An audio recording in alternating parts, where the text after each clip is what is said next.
Well, how's it going? Marty from Anna's Anchor here. Today we're going to do a little walkthrough of Thomond Bridge, the most recent single that we put out off of our album that's coming out on April 9th, 2021, called A Glorious Ruction. I'm really excited for it to come out and for people to finally hear it. I named this video A Band's Band, kind of tongue in cheek. I do know that a lot of people that listen to our music, or at least a substantial amount, either are in bands or play music, and you do from time to time get questions and stuff. So I thought it might be a bit of fun to go through how we wrote Thomond Bridge, how it was demoed, and open up the Logic session from the actual recording of the song and kind of look at those different elements. So if you're into music production, this kind of video I'd say will be right down your alley. If not, I don't know, maybe you might enjoy it. I watch videos of people making bridges all the time, and I have no interest in becoming an engineer or anything, so maybe you might enjoy seeing the nuts and bolts of it. I'm here in my little home studio here in Limerick, which is where I wrote and recorded the demo of the song, and the actual song itself was recorded in an Airbnb that I had rented, kind of out in the middle of nowhere, so I could just kind of get away from everything and have no distractions. But I basically took the entire little home studio here and brought it to the little cottage that was kind of near Lochgray in County Galway. So it's still all the same gear and everything. So have my two amps behind me of a Fender Blues Junior and a Vox AC15, and those are the two amps that I used on the album. I've got a few different Fender guitars and a few different Gibson Epiphone ones, including my acoustic, which are also all over the album. It's kind of nice to have like a very specific set of tools that at this stage now I know really well, and that I know what they do, and they kind of cover a wide palette of sounds. So interface wise, I have a Universal Audio Apollo Twin. I'm definitely a big fan of the Universal Audio stuff. I use it pretty much every day, so it's really good. And then that's going into my MacBook Pro. So it's Logic as well that I use to record. It's just what I'm used to at this stage. In terms of writing the song, this album is a bit of a weird one. You might already know that each song is a section of a walk around the Three Bridges Walk in Limerick City Centre. So it's timed to it. So in theory, you'd start at Shannon Bridge in Limerick, pop your headphones in, and the song will guide you the whole way around the entire walk, and each section will take you roughly the length of time of that song. So obviously Thomond Bridge is the one for Thomond Bridge in Limerick, and that would start roughly around where the Treaty Stone is and finishes up at King John's Castle. If you haven't been to Limerick, that probably doesn't mean much to you, but that's the part of the city, and it's a hard one because everyone walks at different speeds. So this is true for every song on the album. I literally walked it like a couple of hundred times and timed myself. I walked it fast, I walked it slow, I walked it medium. I watched other people walk it and timed them, which is probably a little bit of a creepy thing to do, but I suppose it worked. So the number that I came to for this song was like around 3 minutes and 15 seconds ish. So before I'd even written a note for this song, I knew it was going to be that length. And I already had a rough idea about what the song was actually going to be like. In terms of how I actually, what was the little kind of nugget of creativity that started writing the song. I remember the same week as I wrote this was when we did this like charity covers compilation with a bunch of bands in Limerick, and we were like picked each other at random, and we got His Father's Voice, and we covered their song No Room for Romantics. And I remember trying to find a key, so like we use lots of open tunings, and one tuning that we use is in the key of B, which is a really low tuning to be putting your low string on your guitar down to. It causes awful problems for playing live. When I was trying to figure out what key to sing the His Father's Voice song in, I literally just kept moving the capo up the fretboard until it hit the ninth fret, which is ridiculous to tune your guitar that low and then put a capo that high. But I really liked the way it sounded. So um, after I recorded that cover, I was like, right, I'm going to write a song in that tuning with that capo. So I was just messing around on acoustic guitar with some like finger picking stuff, because at this point I'd written like maybe 6 or 7 songs on the album, and it was a lot of like strumming electric guitar stuff, so there was no kind of like real sweet like picking acoustic stuff. So that was the first thing I came up with it. And as I'm sure y'all probably know, most of the time I tour acoustically, and our previous 2 albums actually have very little songs that are like just acoustic on them. And in some ways I was trying to kind of like go against the fact that whenever anyone saw us we were acoustic, so I wanted the albums to be like big sounding and full band and seem like it was a full legit band, and I suppose to differentiate between the whole live thing. But this album, this time around, I didn't really give a shite, to be honest. So whatever way it sounded best was the way I was going to do it. And with Thomond Bridge, from the get-go, I was like, right, this is going to be a fully acoustic song. So you'll see now in a sec, the demo is totally different to the way the song ended up actually being. So yeah, we'll pop open the demo session here. So you can see straight away that there's very little tracks in this at all. We've got what, 1, 2, 3, 4, 6 tracks really. So really sparse, and that was kind of the direction that I thought this was going to be.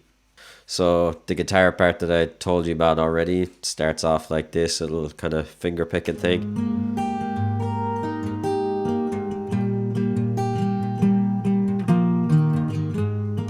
It's like hard panned, stereo. Really kind of wanted that feel. The first thing you actually hear in the song though is these kind of little synth parts here. So there's one drone and then one kind of lead. We've had synth parts before in songs, but it's primarily just been like organ. I haven't really gone too far down that rabbit hole, or I hadn't with previous albums. That was something I wanted to change up this time. And I did sound a couple of times after our second album came out for a band called Bleeding Heart Pigeons. This time 2 years ago, I literally didn't have a clue like what were the go-to types of synths or what sounded like what. Hadn't a clue. After doing sound for them, one of their synths was a Prophet 5, I believe, and I thought that sounded really cool, so I did a little bit of digging about that and kind of research, and it's unfortunately a pretty expensive synth, so I wasn't able to buy a real one, but I did buy the plug-in of it. So this is the Arturia version of the Prophet. May notice here that these synth sounds, I'd actually bounced them because these plugins really eat up CPU, so I wanted to kind of like maintain that a little bit. So I didn't actually save the settings, which is a little bit of a pity. But one thing which I did with a lot of the synth sounds on this album was I bussed it to another channel where I'll have the synth going through like a preamp channel, and then maybe even something to fatten it up like this Devil Lock that Sound Toys does, and then going to reverb, and then most importantly then compressing all of that, so compressing that reverb sound so it makes it really big sounding. That's something I learned from Tycho. So when I was writing this album, for the last number of years I've been really heavily listening to Tycho, and always couldn't figure out like how does he make those synths sound that way. And it turns out he tends to kind of use that approach where he'll bust the synths and send them to a preamp and really push the mids, and then send that to a reverb channel and then compress the reverb, so the reverb is almost as huge and almost as big sounding as the actual attack on the synth itself. So you can kind of hear like this would be an example of this synth on its own, and then when you add in the extra channel, so this would be that channel on its own. So it's kind of like big and washy sounding, and That's what's going on with both of the synths in this song. And then you just have the vocals, which the demo ones probably sound fucking shite. Warning signs, patronizing message. You should talk about how we got there. No one ever talks about.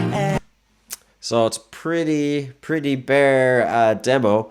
So while I recorded all of this album myself, our drummer, Brian Scally, the amazing drummer, guitar player, singer, he's better at everything else, to be honest. It's absolute waste that he's only playing drums on these recordings. Brian actually recorded the drums in a studio in Leeds called The Nave. And there was never any intention on drums being in this song, and it's not really a thing that we even tried in the demo phase, to be honest. I did send it on with the intent of like maybe Brian having some time to like put shaker over it or something like that, and then when Brian got into the studio, the producer that he was recording the drums with, Andy Hawkins, I have a huge thank you to give him for this, because he was like, this is one of the best songs on the album in his opinion. He was like, you need to make this sound big. So they went away and they put drums together. So I'll open up the session from the actual song and you can hear what it sounds like there. So we're here in the main session for Thomond Bridge on the album. Again, track count is kind of low. There's only 30 tracks there. That is a little bit misleading because there's only one channel for each of the drums, and there was more than that used on the recording. Mike Gavin, who mixed the album, he bounced all the individual microphones together for me, so I wouldn't have to worry about all of that when I'm tracking, because you know, you don't necessarily need to have the 3 mics that were on the kick drum when you're tracking something. It just kind of gets annoying and gets lost in the whole thing. So he bounced a lot of that together after the drums were done. So, like I said, there's one channel here for the kick, but I know that was a kick in, kick out, and a sub kick as well. So let's have a listen to the drums. Probably should have had them in a bus to look professional, but none of that here.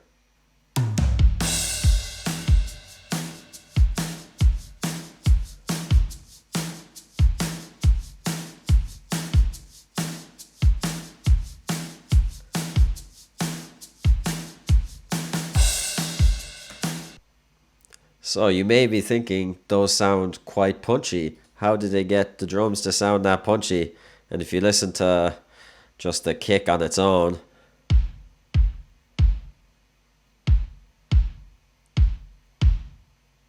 there's no bleed from any other drum, and maybe you're thinking, wow, they gated that really well or placed the microphone really well. The answer is no, that actually isn't a real person playing.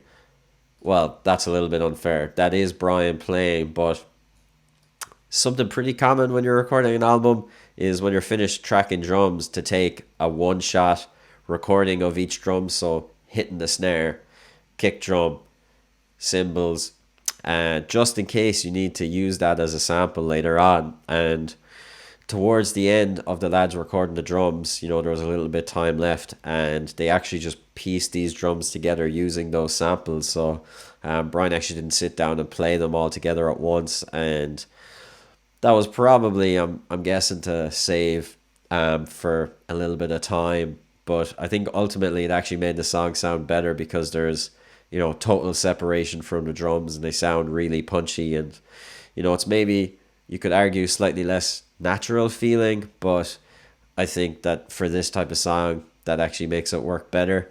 So, yeah, that's the drums. Then there's also the bass guitar.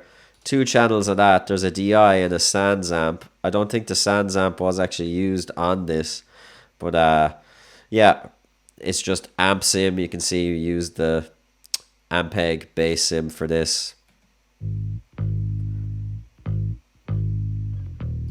Give you some drums and bass. So the bass is just following the kick drum. And then we've got our acoustic guitar.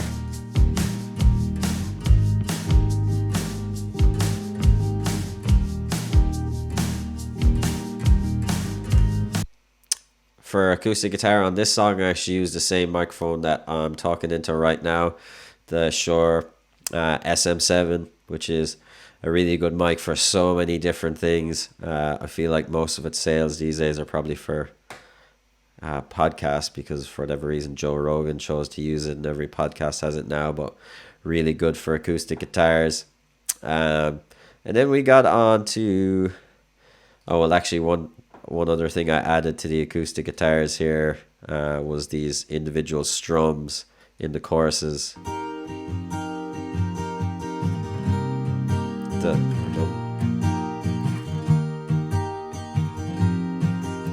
Which is a pretty common technique for a lot of songs. Where I kind of came across it was on Song Exploder with Noel Hogan from the Cranberries, so another up and coming Limerick band. So got that from there, which just kind of accents each chord, which is pretty cool.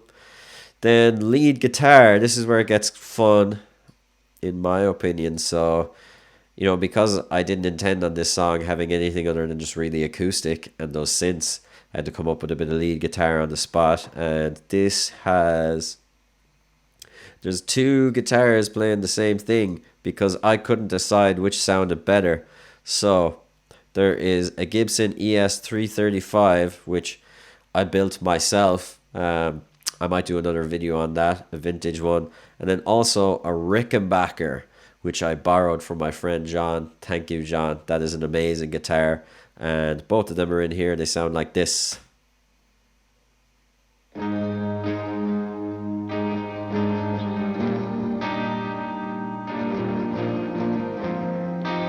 So very roomy sounding.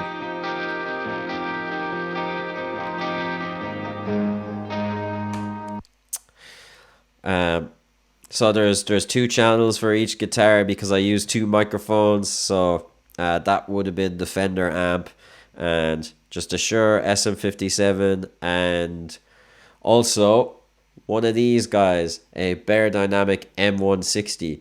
So this is a ribbon mic, which I'm personally a huge fan of using a dynamic with a ribbon mic. It's a pretty common way of recording guitars. For our previous album, I got a loan through a 30-day discount on a Royer R121, which is a very expensive microphone. And for this album, I wanted to buy something that I could afford and use going forward. So I got the Bear Dynamic M160, and the ribbon mics are pretty dark sounding, and the 57 is really bitey sounding. So pairing them two together, they blend in really well with each other. Most of what you're hearing there is the 57 with just like a little bit of the 160 thrown in. I know that a lot of people, the kind of most common way of doing that is having the 57 away from the center of the speaker and having the ribbon a little bit closer, so they kind of balance out, because you've got the more harsh top end part of the speaker going into the darker mic, and the vice versa for the 57. I was originally trying that out when I was micing these amps up, and I could not get that to sound good, so I ended up swapping them, and it worked out much better. So the 57 is like pretty much center of the speaker on the amp, picking up all the like bitey harshness, which I like in my guitar sounds. And then the Royer is picking up the lower stuff a little bit further out. And for me, that's kind of like they're both doing what they're designed to do. Swapping them around so they're kind of a little bit more balanced seems counterintuitive to me personally. But if something works, it works. And this is what worked for me, so just went with it. Then we move on to the vocals, which is the part I hate the most because I don't think I am a good singer. But anyway, there's a lead vocal and then a double vocal for the chorus, which sound like this. I will at the funeral march no one ever talks about. how we got there. No one ever talks about anything but themselves. So those vocals were recorded on this microphone, which is a JZ Mic 67, which is a Latvian company, and they gave me a pretty serious discount on this, so thank you, JZ Mics. Sounds amazing on vocals and acoustic guitars and overheads. When I was speaking earlier on about being a big fan of the Universal Audio stuff, I had that going through the UA console. I can throw that up here. And I used a Unison preamp in there to put in a plug-in of a Neve 1073, and then also had a compressor in there as well, so compressing it from the get-go, kind of taking the approach that if you're in a proper legit studio, fancy fucking place like Abbey Road or something, you'd be using all this outboard gear. So the Universal Audio console kind of gives you an emulation of that, so I threw that in there and worked really well. You can hear like the vocals are very compressed. There's not a huge amount of dynamic range there.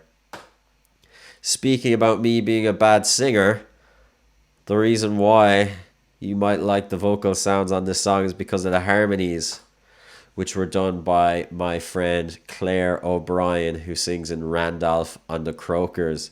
Claire is an amazing singer, and also Shane and Randolph the Croakers is an unbelievable singer too.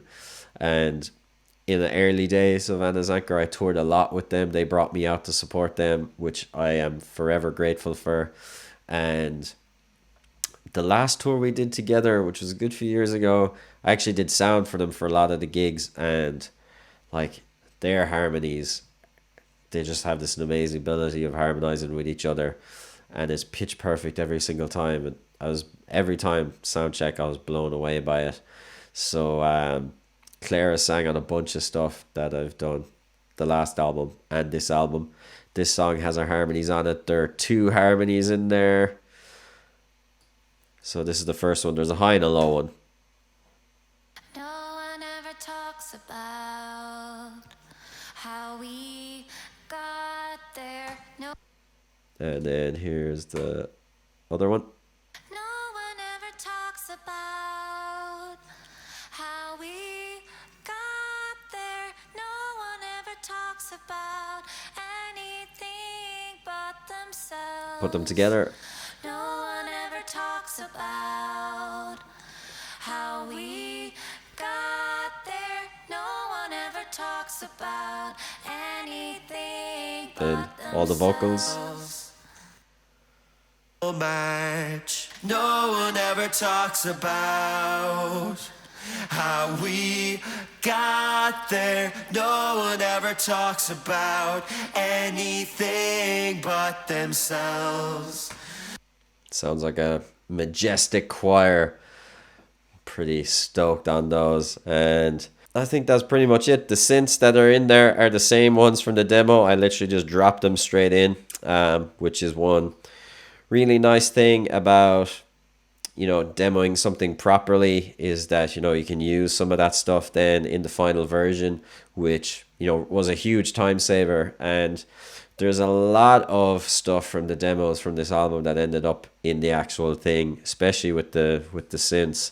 So, like I said, huge time saver. So I think that's pretty much all the stuff. Give you a blast to the chorus again.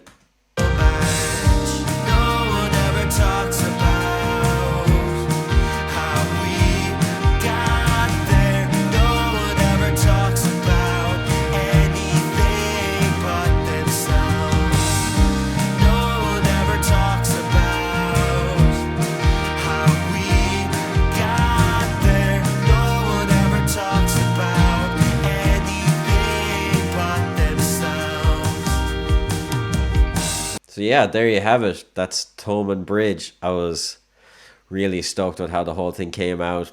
I think the last thing that I recorded for it was those guitars, the electric guitars, and I remember just like hearing it when it all kind of came together, and I was like, whoa, this is not how I thought this song would sound whatsoever.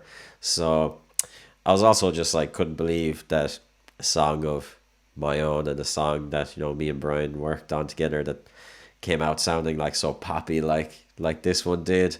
So yeah, I was really delighted with it, and it came together really easily. It was probably this song on the album that was the easiest to record. None of the takes took that long, and it's not that many tracks in the grand scheme of things.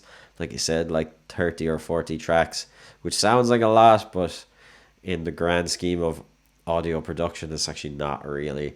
So, but I think it sounds the way it does because of that. If it had more stuff going on, I think it wouldn't sound great, to be honest. So everything has a definite place there, which is really cool. Something I'm pretty proud of. All right. Well, I hope you enjoyed that and it wasn't too boring. Thanks so much for watching. Like I said, our new album is out April 9th of 2021. It's called A Glorious Ruction, and it's being released on Out and Limb Records. You can get it on vinyl, recycled vinyl actually, which is pretty cool. Yeah, so you can check that out at annazanker.bandcamp.com. I might do another little video on recording the whole album in the little cottage as well, because I took a lot of videos while I was there, which included this donkey that like trapped me in the house for a day. This fucking psycho donkey that was on the farm. He was out to get me, and I couldn't leave the house for the whole day because of it. So I have some footage of that. I might put together a little video like that. If you like, maybe let me know. All right, thanks a million. We'll see ya.